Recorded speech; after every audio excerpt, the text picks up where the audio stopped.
नमस्कार, स्वागत है आप सबका अनुसर क्लासेस में। चलिए एक बार फिर से मैं क्लास 12th के लिए डेटर्मिनेंट से रिलेटेड कुछ टॉपिक लेकर आया हूँ। अभी मैंने पिछले टॉपिक के अंदर आपको पढ़ाया माइनर्स को फैक्टर्स। चलिए आगे बढ़ते हैं और पढ़ते हैं एडजॉइंट ऑफ अ मैट्रिक्स। किसी भी मैट्रिक्स का एडजॉइंट निकालना है। अगर आपको किसी भी स्क्वायर मैट्रिक्स का एडजॉइंट निकालना है तो बहुत आसान है, को फैक्टर्स निकाल लीजिए और उसका ट्रांसपोज कर दीजिए, आपका एडजॉइंट आ जाएगा। अगर आप किसी भी मैट्रिक्स का, किसी भी स्क्वायर मैट्रिक्स का कोफैक्टर निकाल लेते हैं तो आप उसका एडजॉइंट ट्रांसपोज कर लीजिए, कोफैक्टर का ट्रांसपोज कर लीजिए, एडजॉइंट आ जाएगा। The adjoint of a square matrix is defined as transpose of cofactors of a matrix and is denoted by A D J A. इससे डिनोट करते हैं। चलिए बहुत सिंपल है, देख लेते हैं।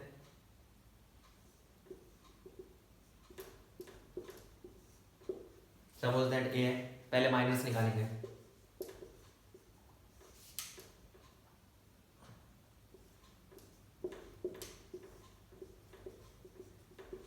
फिर इसका कोफैक्टर निकाल लेंगे बेटा।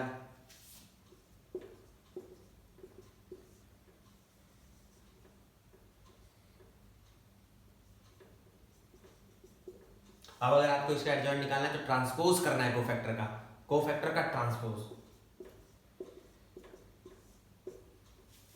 ये होता है बेटा एडजॉइंट। ध्यान रखिएगा, ये किसी भी स्क्वायर मैट्रिक्स का एडजॉइंट निकालने का तरीका है। कोफैक्टर के बगैर एडजॉइंट नहीं निकल सकता, ध्यान रखिएगा। आप ऐसा भी कह सकते हैं,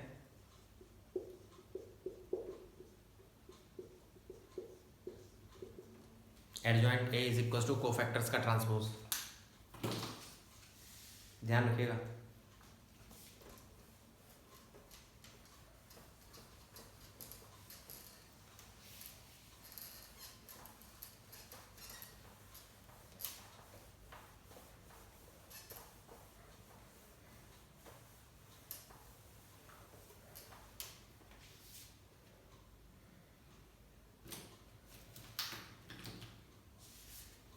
चलिए अब मैं आपको कुछ पॉइंट्स लिखवाता हूँ, बहुत इंपॉर्टेंट है, ध्यान रखिएगा। एडजॉइंट से रिलेटेड कुछ इंपॉर्टेंट चीज़ें।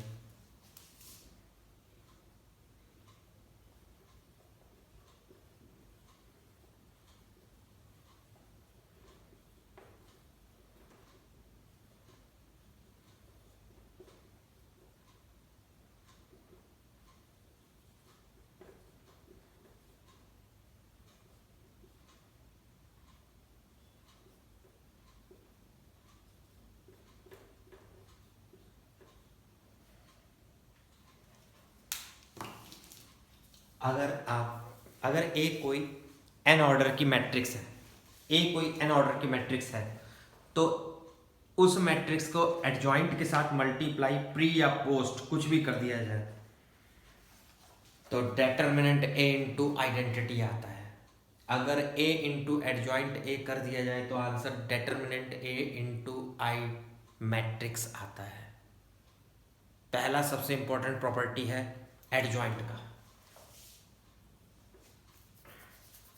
दूसरा देखिए ध्यान से, बहुत ध्यान से प्रॉपर्टी समझिएगा क्योंकि ये बहुत इंपॉर्टेंट है आप सबके लिए।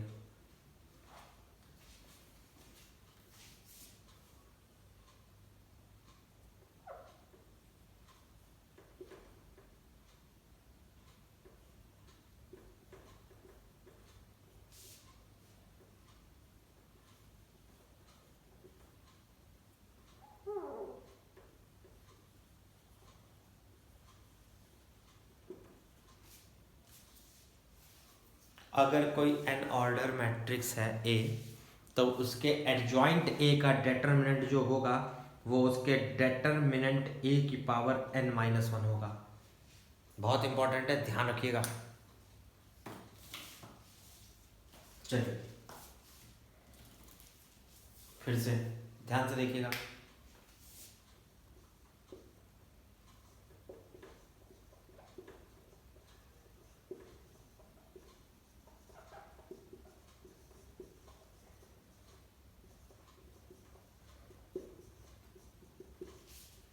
अगर कोई एन ऑर्डर की सिंगुलर मैट्रिक्स है तो इसका सीधा मतलब है उसका डेटरमिनेंट जीरो होता है। अगर कोई सिंगुलर मैट्रिक्स है एन ऑर्डर की तो उसका डेटरमिनेंट जीरो होता है।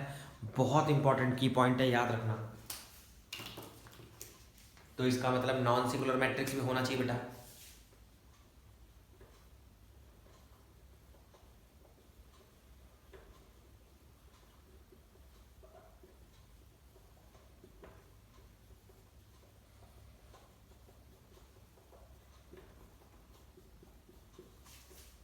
तो जो नॉन सिंगुलर मैट्रिक्स होगी बेटा उसका डिटरमिनेंट जीरो होगा, जीरो नहीं होगा। जो नॉन सिंगुलर मैट्रिक्स होगी बेटा उसका डिटरमिनेंट जीरो नहीं होगा। नॉन सिंगुलर मैट्रिक्स का डिटरमिनेंट जीरो नहीं होता है। बहुत इंपॉर्टेंट है, ध्यान रखना बेटा, ये बहुत इंपॉर्टेंट पॉइंट ढूंढ ढूंढ के ला रहा हूं मैं, ध्यान से देखिए।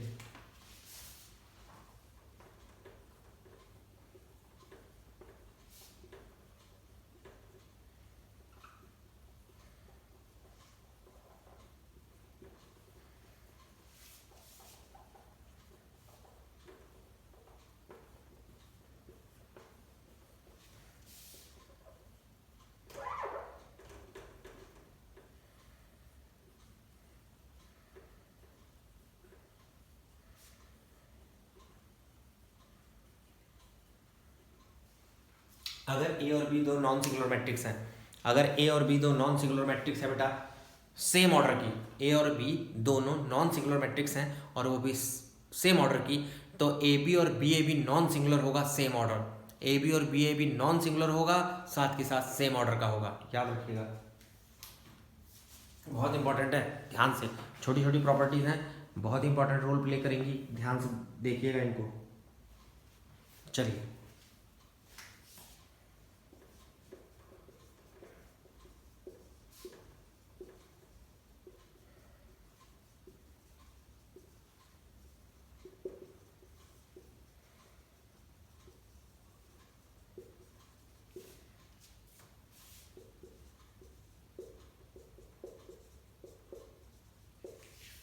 बहुत खतरनाक चीज़ है बेटा। अगर ए और बी दोनों मैट्रिक्स का, ए और बी दोनों नॉन सिंगुलर मैट्रिक्स हैं, वो भी सेम ऑर्डर की, ए और बी दोनों नॉन सिंगुलर नहीं, नॉन सिंगुलर नहीं, ए और बी दो मैट्रिक्स हैं सेम ऑर्डर की,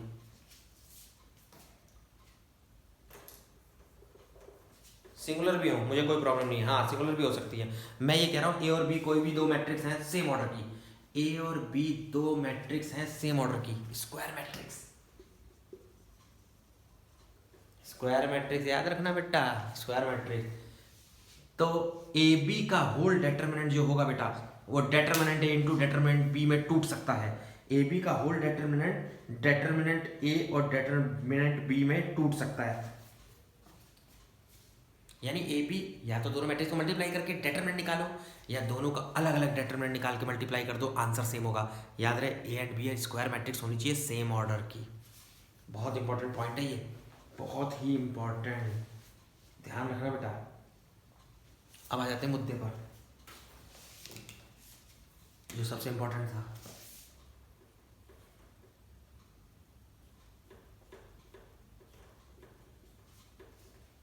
आइडेंटिटी मैट्रिक्स का डिटरमिनेंट वन होता है बेटा, आइडेंटिटी मैट्रिक्स का डिटरमिनेंट वन होता है, ध्यान रखना। चलिए, तो ये मेरे कुछ की पॉइंट्स थे जो आपको बताने थे। चलिए, और भी मैं कुछ बता सकता हूँ इसमें।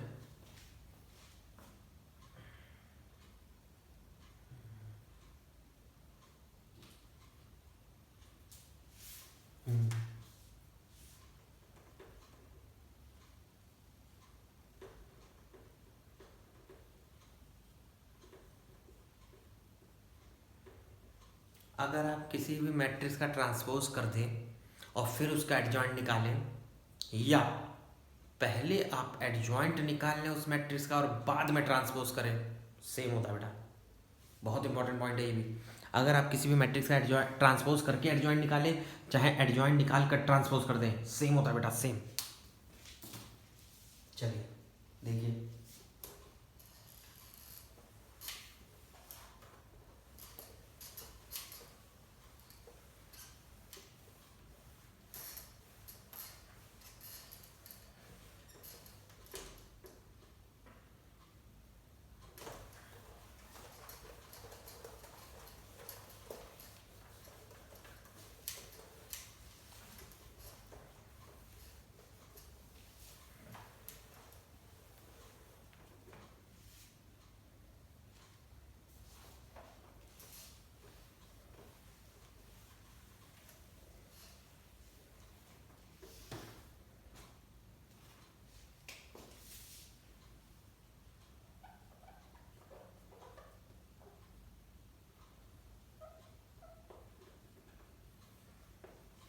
एडजॉइंट ए पढ़ने के बाद हम किसी भी मैट्रिक्स स्क्वायर मैट्रिक्स का इन्वर्स निकाल भी सकते हैं एडजॉइंट की हेल्प से। देखिए जरा कुछ पॉइंट बताने वाला हूँ, बहुत important cheese.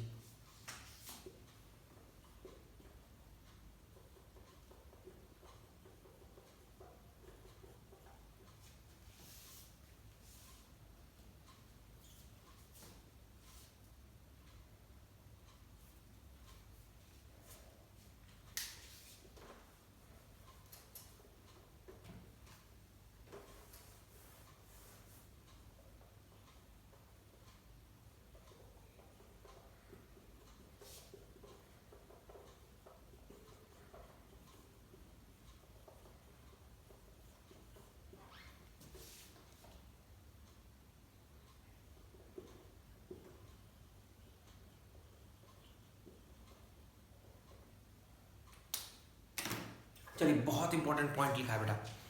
A square matrix is invertible if and only if A is non singular. एक स्क्वायर मैट्रिक्स इन्वर्टिबल तभी हो सकती है जब वो नॉन सिंगुलर हो। I repeat, a square matrix is invertible if and only if A is non singular. ये बात ध्यान रखना बेटा, बहुत इंपॉर्टेंट है, ध्यान रखना।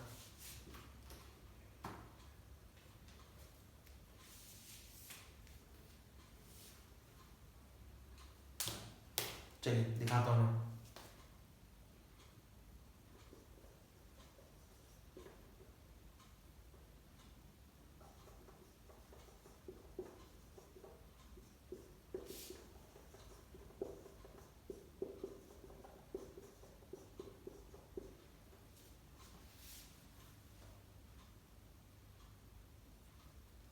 देखिए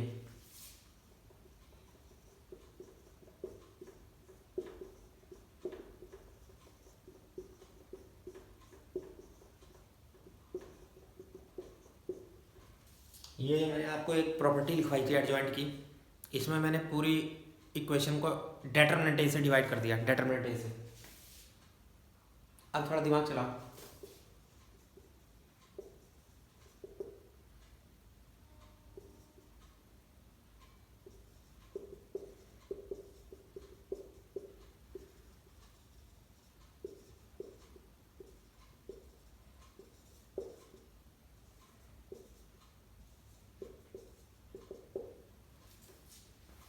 अगर ए और बी और ए सेम ऑर्डर की मैट्रिक्स है और दोनों का प्रोडक्ट आइडेंटिटी आ रहा है, ए इंटू बी या बी इंटू ए आइडेंटिटी आ रहा है, इसका मतलब ये है बी जो है वो ए का इन्वर्स है, क्योंकि ए का इन्वर्स ही ए के साथ प्रोडक्ट में आइडेंटिटी बनाता है। यहाँ पॉइंट पकड़ना।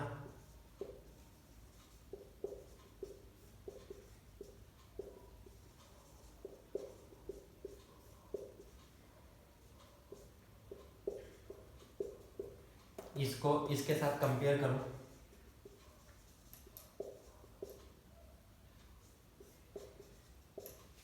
तो बी क्या होगा, adjoint A upon determinant A. और बी क्या चीज है,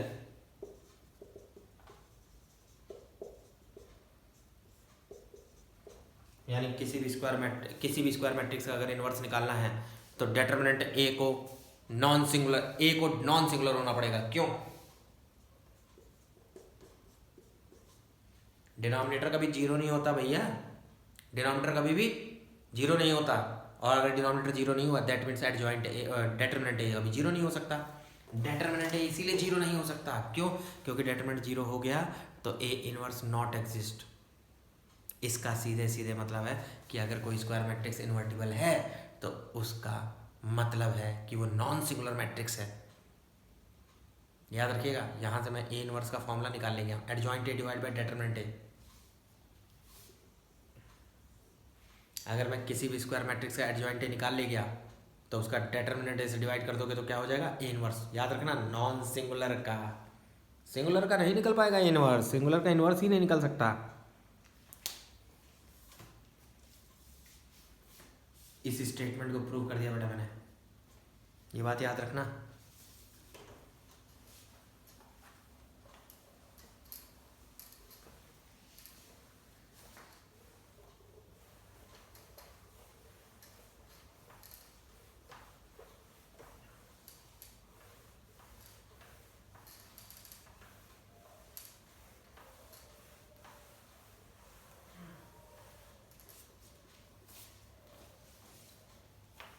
चलिए दिखाता हूँ कुछ, एक एग्जांपल दिखाता हूँ छोटा सा।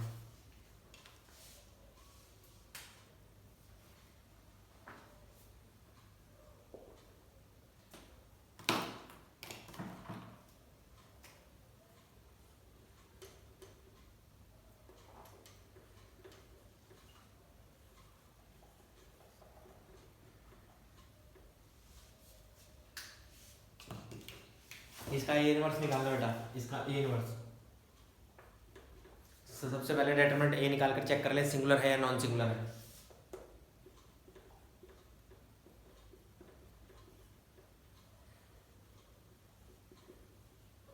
नॉन सिंगुलर है, ए इनवर्स एग्जिस्ट करेगा।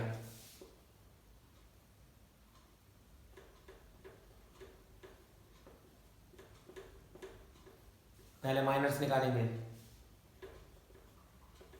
फिर कोफैक्टर्स निकालेंगे बेटा,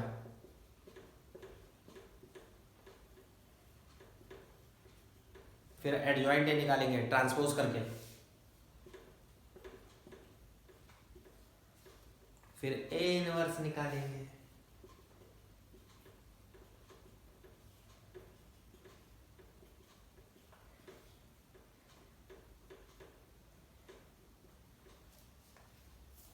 वेरी सिंपल, ए इनवर्स।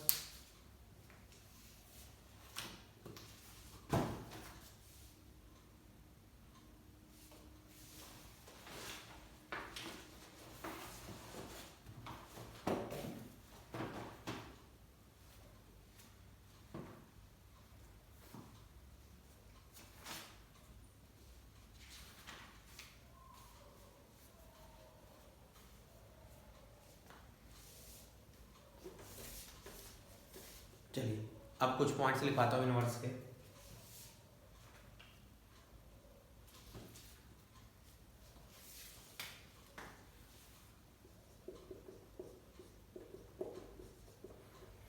किसी भी नॉन सिंगुलर मैट्रिक्स का इनवर्स निकाल कर उसका दोबारा इनवर्स निकाल दोगे तो ए आ जाएगा।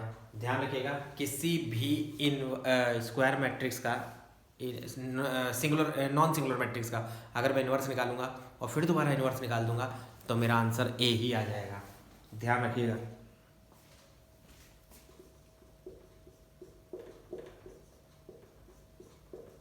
अगर मैं किसी भी स्क्वायर मैट्रिक्स का ट्रांसपोज कर दूं और बाद में इनवर्स निकालूं, या पहले इनवर्स निकाल लूं बाद में ट्रांसपोज कर दूं, तो भी मेरा आंसर बेटा सेम रहेगा। ध्यान रखना ही है।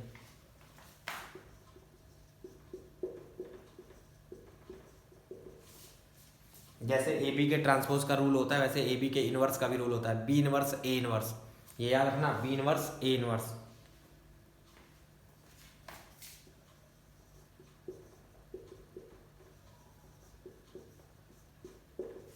किसी भी इनवर्स मैट्रिक्स का एडजॉइंट निकालो, चाहे किसी मैट्रिक्स का एडजॉइंट निकाल कर ए इनवर्स एडजॉइंट निकाल कर उसका इनवर्स निकालो, दोनों केस सेम है।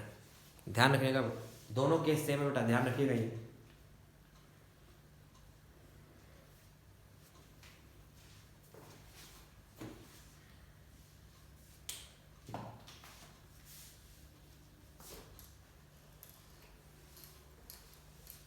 चलिए मिलते हैं कुछ क्वेश्चंस के साथ नेक्स्ट लेक्चर में।